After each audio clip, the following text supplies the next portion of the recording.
Hey Star Trek fans, I know things are a little crazy out there right now, but what do you say you take your mind off things for a while and join me for another episode of the Star Trek Picard Deep Dive, in which I talk about the latest episode, Episode 8, Broken Pieces. The Star Trek Picard Deep Dive, of course, is where I take a look at the Easter eggs, continuity connections, and canon bits that we see in Star Trek Picard, the ways that it links back to past Star Trek, and ways in which the writers have seeded it with those little things that make it feel like it's really a part of the Star Trek universe. First of all, we get a little bit of a payoff of a hint dropped earlier in the season about the Conclave of 8. We learn that the Conclave of 8 is not in fact a group of 8 people, but instead refers to an octenary star system, 8 stars all orbiting each other in complicated patterns, featuring one single planet, a planet on which the Romulans have discovered something that they call the Admonition. The Admonition tells the story of an ancient civilization that was destroyed thanks to the rise of synthetic life forms, such as we see with Data or Soji and Daj. With this revelation, it seems as though it is not really related to the Star Trek Discovery AI end of the universe type thing, as this is a warning that comes from the past and not a vision of the future like we saw in Season 2 of Discovery.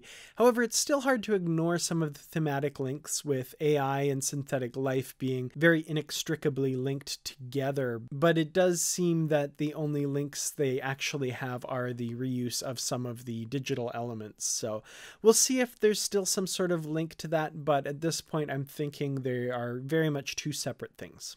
In this opening scene, we also get a little surprise with the reveal of the character of Ramda, who we know as the XB Romulan, who is among the disordered, and she apparently was the reason that the Borg cube suffered a submatrix collapse and got separated from the collective. We also learn of her close relationship with Narek and Narissa. It turns out she is their aunt who took the pair in after something happened to their parents.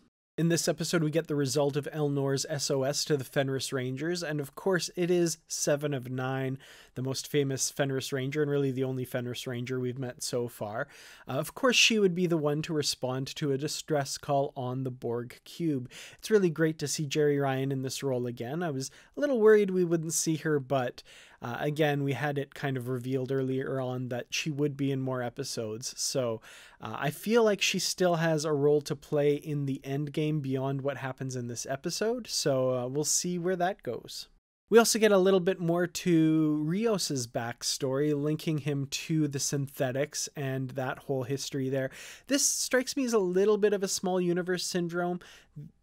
Tying him to this main story does make it seem very coincidental, but I'm willing to let it go, especially given Santiago Cabrerra's amazing acting in this episode. He really makes me feel the pain that he felt at the loss of his captain. We learn that he encountered a synth that looks exactly like Daj and Soji, named Jana. He witnesses Captain murder her and another synth by the name of Beautiful Flower in cold blood. Captain Vandermeer subsequently committed suicide, and this is kind of the pain that Rios has been living with ever since. After returning to La Serena from the surface of Nepenthe, Picard requests that Rios set course for Deep Space 12. This is the highest number deep space station we've heard of. Past deep space stations mentioned in Star Trek include Deep Space K7, Deep Spaces 3, 4, 5, and 7, and of course Deep Space 9, which of course was the titular station from the series Star Trek Deep Space Nine. We learn what Jurati was up to when she injected herself with that material in the last episode. It turns out that the material she ingested, thanks to Commodore O, is Viridium, and the injection was meant to neutralize that. Viridium has been mentioned in Star Trek once before. In Star Trek VI, The Undiscovered Country, in order to track Captain Kirk before he beamed aboard Kronos 1 from the Enterprise, Spock slapped a Viridium patch on his back. This allowed the Enterprise to track him across sectors of space on the surface of Rura Penthe. So it seems that Viridium is very easily traceable from a very long distance. We finally get to meet the entire coterie of Rios's holograms in this episode. It seems that the reason they all have his face is that he enabled the self-scan feature when he took possession of La Serena, which allowed all of the holograms to kind of overlay Captain Rios's looks and possibly parts of his personality over the kind of base install of the holograms.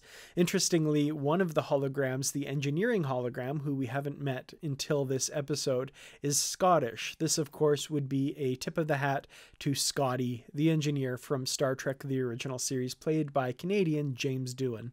7 of 9 initiates regeneration on the Borg cube. We get a close-up shot of some really cool bug-like machines doing the regeneration on the surface of the Borg cube.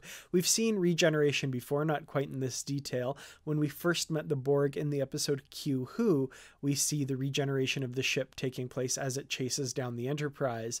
This episode lets us see that in much greater detail, and it's kind of scary. I don't want to see those Borg bugs crawling all over everything. It's a little freaky. While talking to Raffi, the hospitality hologram mentions Uridian tea, saying that he no longer remembers the proper temperature to serve it at. Uridians are a well-known species in Star Trek, having appeared in many of the TNG era series. They're kind of those naked mole rat looking guys. One of them was played by James Cromwell in the TNG episodes Birthright Parts 1 and 2. We also even saw one in Enterprise at one point. We get a quick glimpse at some of Rios's reading material, not exactly light reading here, but I want to draw your attention to the last book, the one that's lying on its side at the end of the shelf there. It's Surak and Existentialism. Surak, of course, was the founder of Vulcan Logic. We've seen him in the original series and in Star Trek Enterprise. He formed the basis for what the Vulcans hold dear as far as their philosophy goes, the idea of logic and purging all emotions.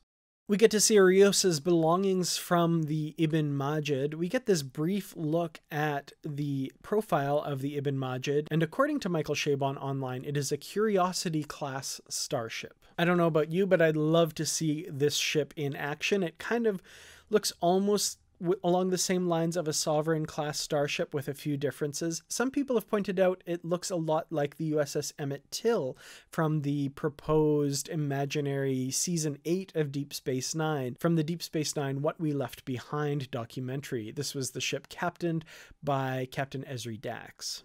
Enoch, the navigational hologram, mentions that he's lost all memory of Medusan astrogation techniques. Medusans are a member of the Federation who are highly gifted at navigation, and they were featured in the TOS episode Wink of an Eye. We never actually saw the Medusan in this episode very clearly because he exists inside a container that if a human being were to look upon it, they go insane. So, of course, the fact that he's named Medusan is a little on the nose, but yeah, we get it.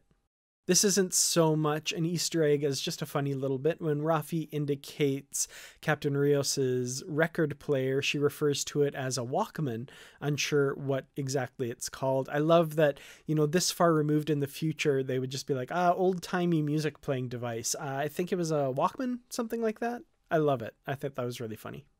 Interestingly, all of the synthetics that we've met so far seem to have names related to flowers. So we have Daj and Soji, who are mentioned to have names linked to varieties of orchid. Jana is the name of a variety of rose, apparently. And of course, the ambassador, who we have not seen yet, we don't know who he's played by or what he looks like, was apparently named Beautiful Flower. At one point, Soji asks Dr. Jurati, "Am I a person? Do you consider me a person?" I love this question because it links so firmly to what past Star Trek has been about.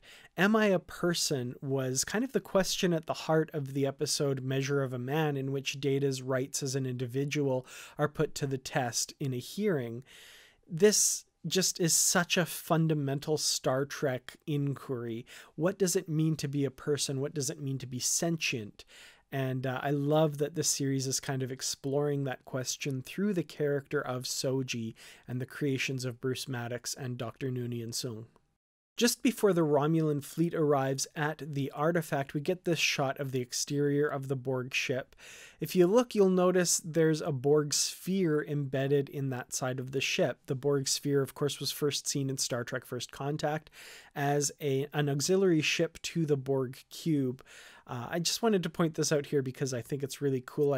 We haven't seen this side of the ship before, that I've noticed anyway. So it's kind of neat that we've got that Borg sphere here as well. When the fleet finally arrives, we see that the underside of the Romulan ships is painted with a giant bird of prey type symbol, just like the Romulan birds of prey in Star Trek, the original series. So this was kind of a neat little design feature that was not carried forward in the Next Generation and subsequent series, and one they've kind of returned to here. We also saw a painted bird of prey on the bottom of the bird of prey that attacked earlier in the season as well. So I love this design. I love that they're kind of going back to the roots of Romulan design. Picard relates a story to Rios about his time on the USS Reliant as an ensign sitting bridge watch duty. I love this is a very deep cut reference to a deleted scene, believe it or not, in the TNG episode The Measure of a Man, in which Picard and Nakamura reminisce about their time on the Reliant. They could have picked any ship name, but the fact that they linked it so clearly to this bit of deleted lore that is available on the TNG Season 2 Blu-rays, I just think that's a really incredible attention to detail, and I love that they did that. During this conversation, Rios mentions that his former captain's former captain was Marta Betanides, who of course was a classmate of Jean-Luc Picard. We met her in the TNG 6th season episode Tapestry. Another great little continuity touchstone. I love that they're making these references, making this feel like a really filled out, lived in universe. And finally, Soji's plan is to take La Sirena through a Borg transwarp conduit to her home planet. The Borg transwarp conduits were first seen in the TNG episode Descent. We then got further exploration of those in Star Trek Voyager, and the USS Voyager destroyed a good portion of the network in the finale of Star Trek Voyager Endgame. It looks as though there are still a lot of Borg transwarp conduits out there, however, or perhaps a good part of the network has also been rebuilt in that time as well. Well, those are all of the Easter eggs and continuity connections that I found. Were there any that I missed? Let me know in the comments. Thank you all so much for watching. Thanks to the Patreon supporters for your help in bringing this video to you. I really do appreciate it. Thanks to people who have signed up in the last few days. I will add your names, of course, at the beginning of next month. This has been a bit of a tough time, not just for me, but for a lot of people, so I totally understand, and I really appreciate if you've been able to contribute, and I appreciate what a sacrifice that can be for some people, so thank you so much. I really do appreciate it. I'll see you all in the next video. Until then, as always, live long and prosper.